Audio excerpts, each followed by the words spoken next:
So welcome everyone. Good to see all of you.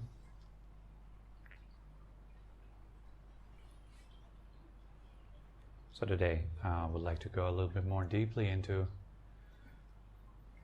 the topic that we started on Tuesday,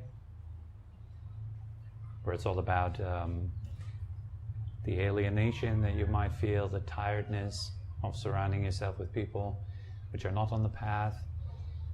And for some practitioners at least, what tends to happen is that when you practice a lot of meditation, you would eventually notice that the way you relate to people around you that you've usually related to changes. And so Connie has since given a bit of a clarification online. She's commented underneath the last talk that she really meant that she feels tired very often from certain types of conversations, that she sees very clearly the defilements in people. And this is something to be taken really seriously. I mean, when you become more clean in your mind, more pure, more still, you see very, very clearly the various manifestations of suffering. Not only within yourself, of course, that is the first. You see yourself. But with that, you become much more sensitive and aware to the way people suffer and the burdens they carry and the noise that surrounds them. You feel it. I'm very sensitive to this. Mrs. Coney is somebody that does a lot of practice herself. It makes sense that she does experience these kind of things.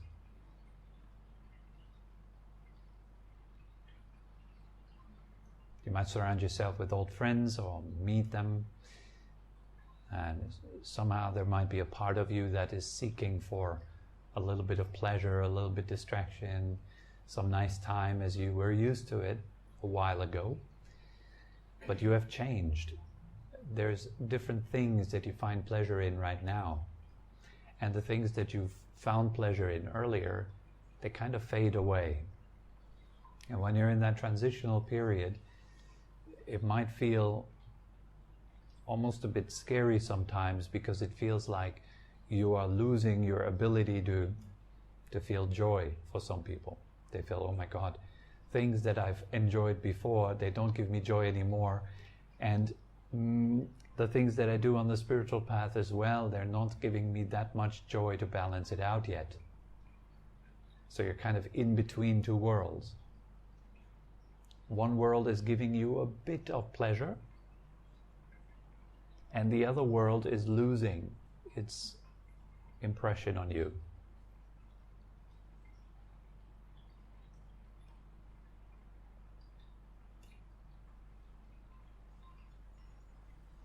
So the way I deal with this is in various ways.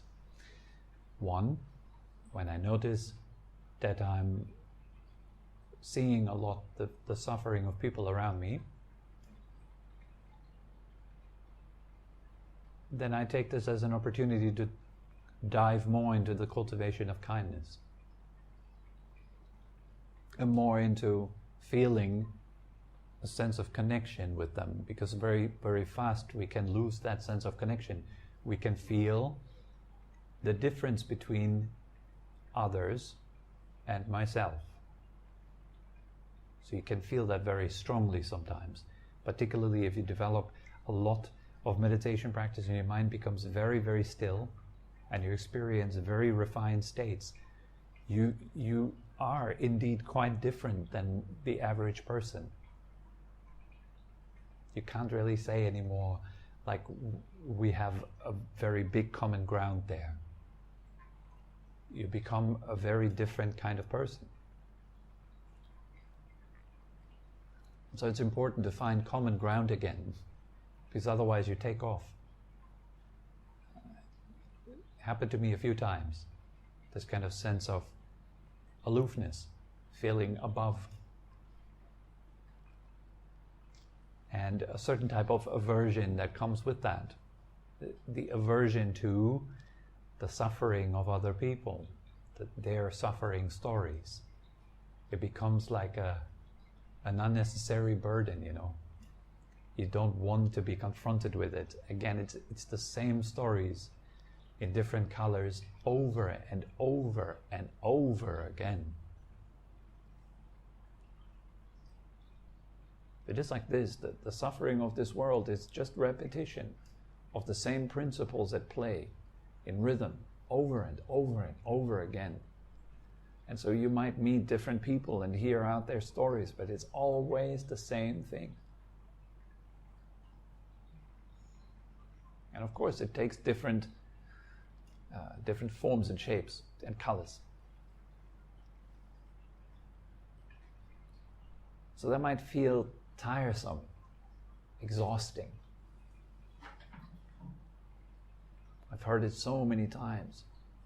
I've seen it in myself so many times, and I'm making so much effort of getting out of my stories.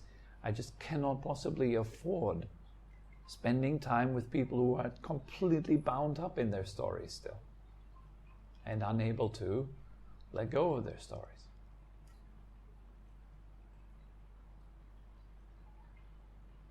Feels tiring.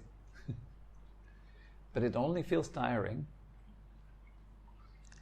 if you may, for a while, temporarily forget the practice of kindness and compassion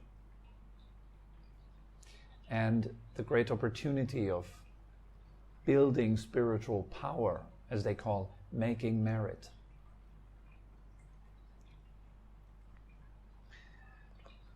If you understand that when you lift up people, you lift up yourself.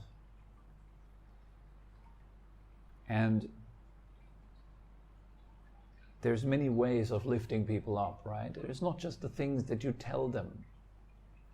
That's very coarse. You might go to people and try to change them. You might even become very manipulative in that endeavor, trying to somehow make them not themselves. Because you see, okay, I'm up there on the tree, I can see very, very far, and down there's a lot of people who are still lost in the thicket of the jungle.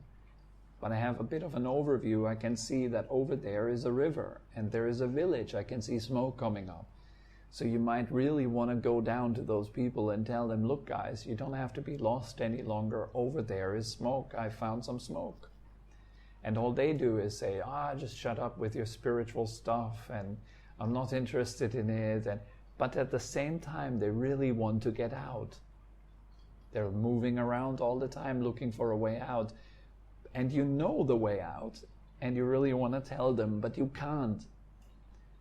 Because they obviously still have to learn the lessons through touching the thicket. It's like a little child when it wants to really badly touch the stove because it's nice and orangey and it glows, and it wants to touch it. Yeah, you can tell it, no, don't touch the stove, it's hot, you will burn yourself. The child doesn't know what it means to burn itself. But it will know it when it has touched it. And that knowledge lasts. It's real insight. This is almost like it's enlightening. It's a moment of enlightenment. That the child knows in that moment, with every cell of its being, I should not touch that anymore. And so, in the same way, you might have an overview and you might see very clearly, like, you shouldn't touch the stove, but the majority of the world is still really interested in the stove. So what do? You have to kind of let suffering soften their heart until they may consider coming up there onto the tree with you. You might have a point, but they would not consider your position and your insight and your understanding if they wouldn't have been tired of touching the stove. and haven't learned their lessons. Like, okay, I've been touching the stove so many times now, it's the same all the time. Maybe there's something else to life. Like, I've had these thoughts over and over millions of times, like a broken record. Maybe, just maybe, there's a better way of being than the way I am being right now.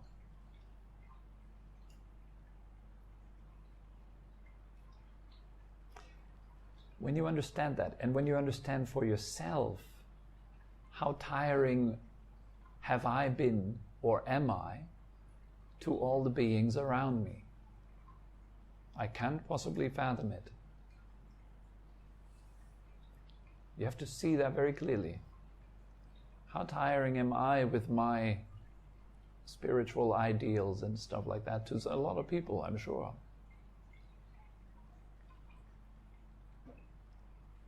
So you have to see the mirror reflection of what you see in other people inside of yourself.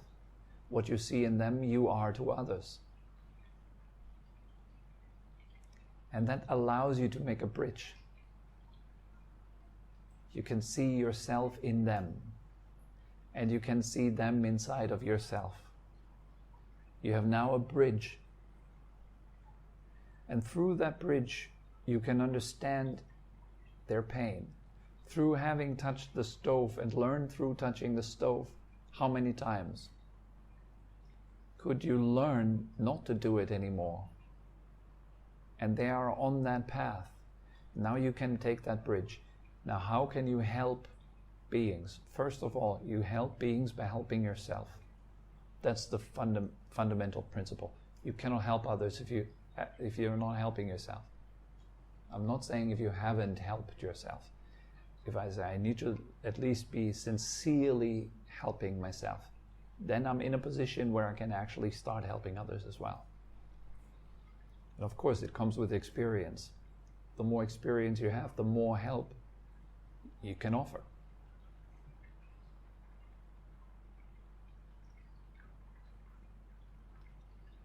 Getting tired happens because of aversion, principally. Because what you see, you don't like it. There's dislike inside. The stories of other beings, their suffering, their pain. Oh God, I can't possibly take any more of that. So you want to transform that, because the aversion is what makes you tired. You make yourself tired. Please don't get this idea that it is others that make you tired. It never is. It is not others that make you suffer or make you happy equally. It is you. And the nice thing is, others give you the opportunity to see that you hurt yourself. So it might be a good idea to spend time with them, until you have learned your lesson and you don't burn yourself anymore with other people. Until then, other people may be a good guide to help you get to that level where you're not anymore tired, no matter what's around you. You just don't lose your energy. And you might have to maneuver that carefully. I'm not saying you have to continuously subject yourself to things that you fear or dislike. And you have to take a break from others. Especially if you cultivate on the spiritual path, it's really important to have clear times for yourself and stillness and being alone and going deep. But that wants to be in balance with relations to others. Unless it is your aim to become a hermit and to truly abandon the world. There's people who want that. All power to them. It is one form of living a life. But it might not be what you really are after. Maybe not really. If I gave you an option and I said, look, I'm going to snap my finger and you will end up a hermit, would you let me snap my finger? For me, there was a moment not too long ago where somebody confronted me with an invitation to enlightenment, very special kind of scenario. I've been talking with one of my teachers, and that came up. And he made it through a few words and gestures so clear to me that I could reach it in no time. And he will just simply give me the key, and then off I go and reach it. I pulled back to my surprise. And I thought I'm all about, like, okay, let's go, I want to be enlightened. Took me quite a long time to realize, why I'm not enlightened yet? Because I don't really want it inside. That I want to be enlightened is just an external front that I have been building, an image. Since I'm sitting up here and I'm teaching about meditation and stuff, so of course I need to be the guy that wants to be enlightened. It just adds up to the image that I have built around myself. But then it has to come crumbling down, and it has to be revealed as false. And it does that through pain. You suddenly see, there's something that says, no, not just yet. I don't want to receive that energy just yet.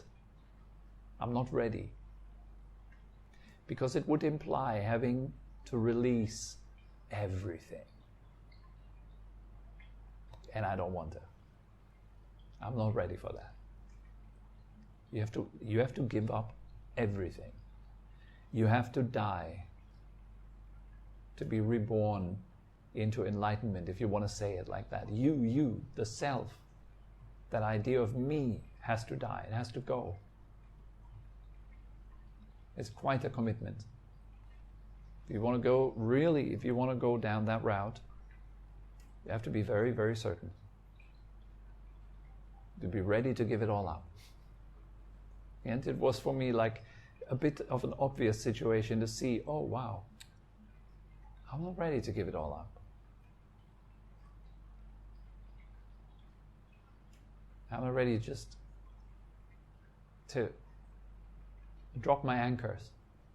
Not to drop them, sorry, to take them up and leave. It's like you're in a hot air balloon and you have so many anchors binding you to earth. And if you would take up all those anchors, you would just rise up. It's a bit like that. But you got really comfortable in your hot air balloon being anchored down on Mother Earth. And so you have all these kind of businesses set up, the relationships with people, and all that kind of stuff. And it is all that you have to leave behind. If you want to go to a place that is so deep, you have to leave it all behind. It is like when you go to sleep, you have to leave everything behind. But here it's slightly different. So anyways, not to get too sidetracked by this, but it just simply points to the fact that very often what we think we want is not really what we want. And so there is conflict. Here is the spiritual me that wants to be all alone and spiritual. And there is a worldly me that still loves to play in the world. And both of them are in conflict. And it is all too often, at least in my own experience from my own path and so forth, that if made so far, it is all too often the case that this conflict is because you don't really know what exactly you want. Because if you made your mind up, if you really want to perfect your practice, you're already off in a monastery. You're already gone. If you really know what you want, you're already going there and nothing can stop you. It is due to the fact that we don't really seem to know exactly what we want that we're dabbling around.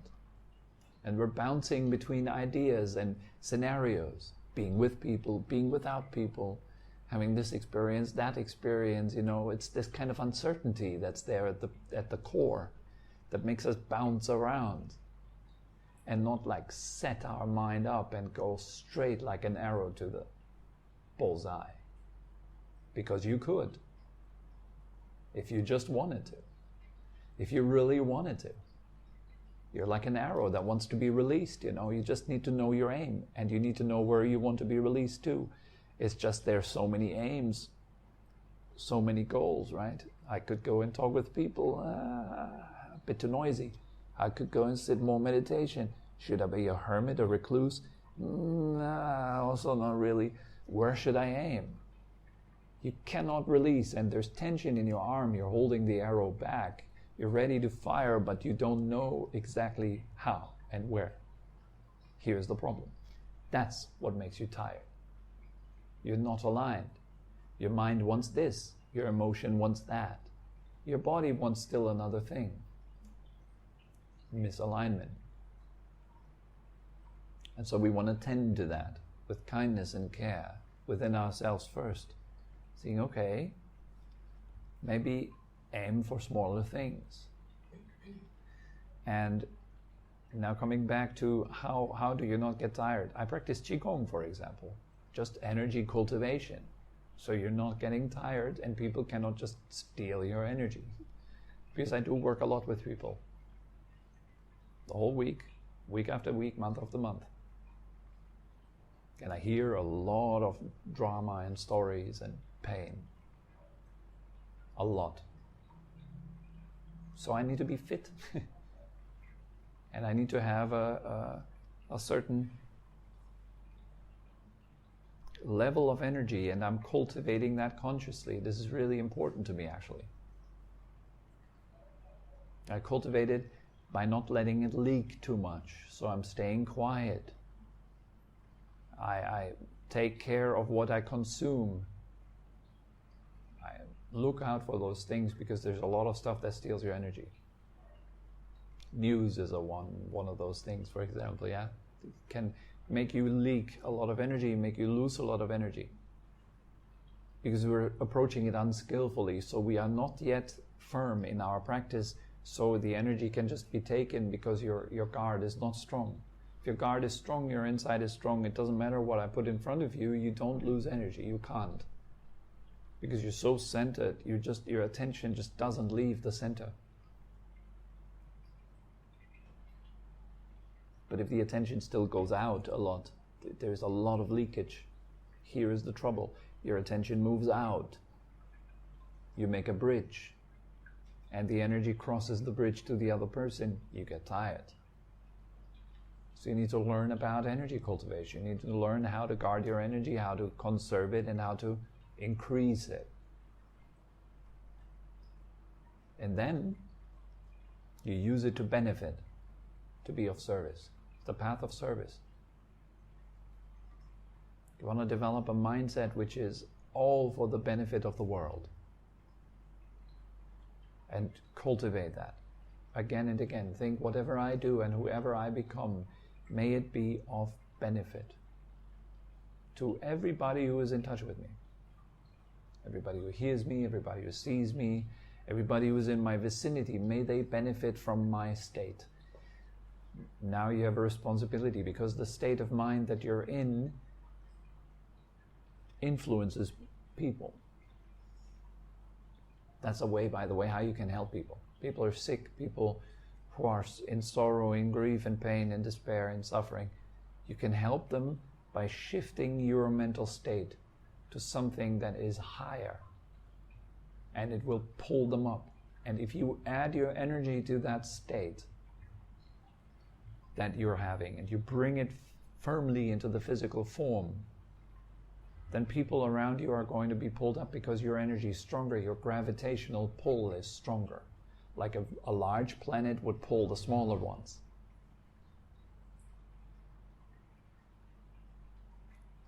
So you have large bodies in the sky, like the sun, right? It has a huge gravitational force. There's 9 planets around it, or 8.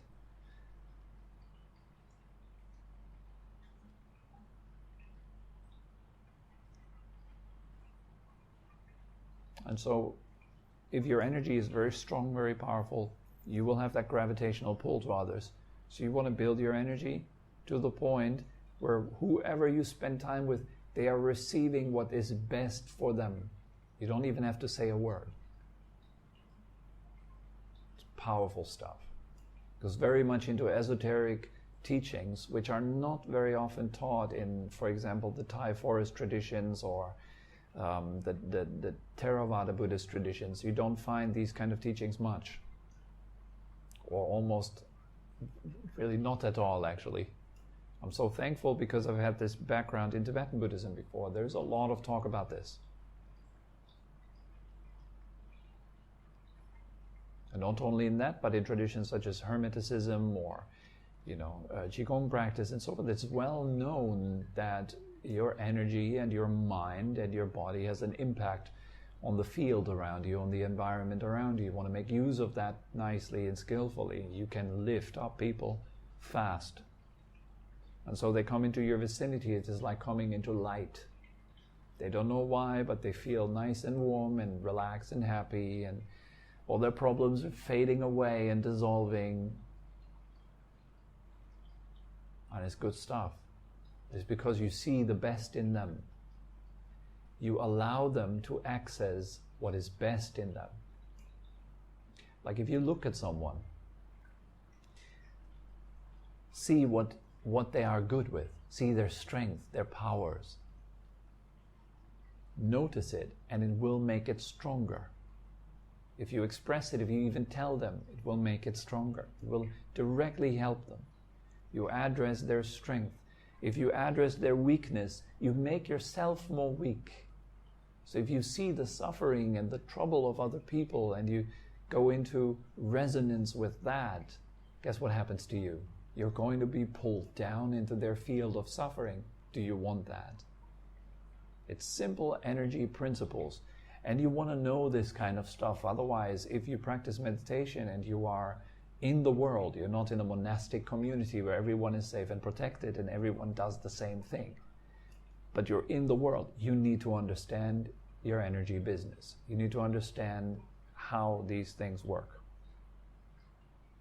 On the realm of the body, on the realm of the mind, and on the realm of the emotions and energy of yourself. It'll give you huge opportunities to help and uplift people. And every time you help and you uplift someone, remember, not by talking to them necessarily. Most of the work is done through the mind, your intentions, and then through your internal energy and spreading that out.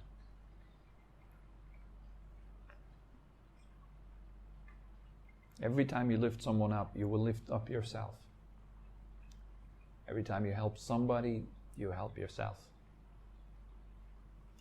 This is an eternal principle. Every time you harm someone, you harm yourself. Every time you see someone's faults, you strengthen your own.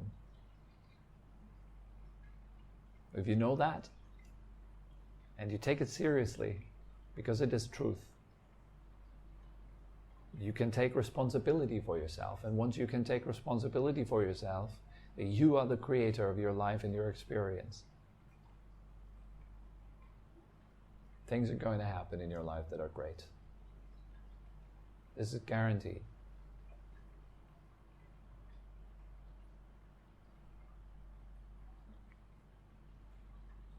So you want to find, you want to find this cause of tiredness. See, what is it that makes me tired? What is it really? Be honest with yourself. Approach it sincerely. How do you approach other people? How do you approach their pain? How do you approach their stories? What do you see when you see them? All that can tell you so much about yourself.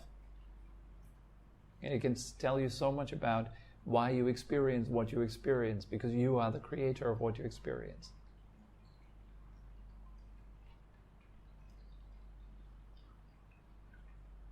What is it inside of you that goes into resonance with people?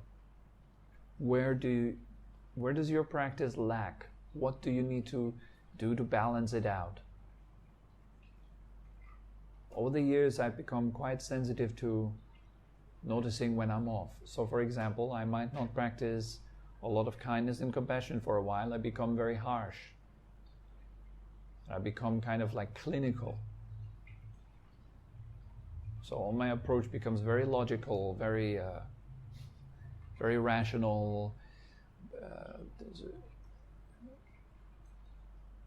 but it's cold in a way. And so when I notice that I'm not happy with my practice, I'm not feeling good with my practice, there's something off. I notice, okay, that's what is required. It's too cold. I need to turn up the heat. I need to bring some warmth in it. I need to bring kindness in it, compassion in it.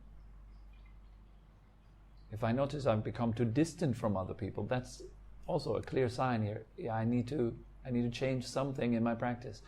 If I notice that I'm becoming too wishy-washy with my practice, like I might be practicing too much kindness, too much compassion, and I'm becoming kind of like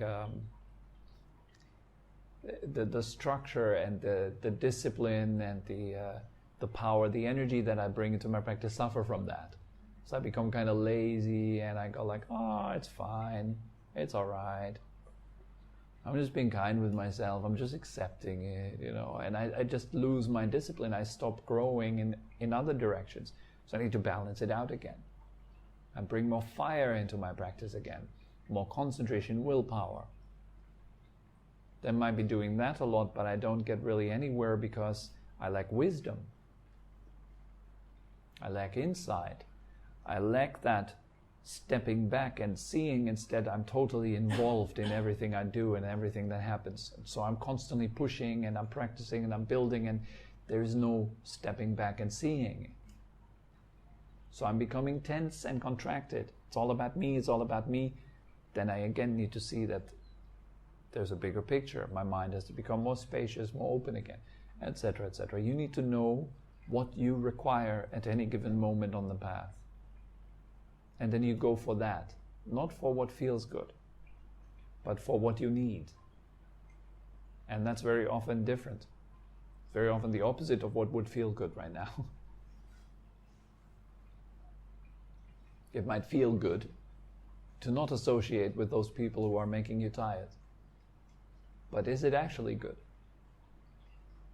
And keep in mind, you might justify and explain and reason everything so that it fits in with your own personal preferences and worldview.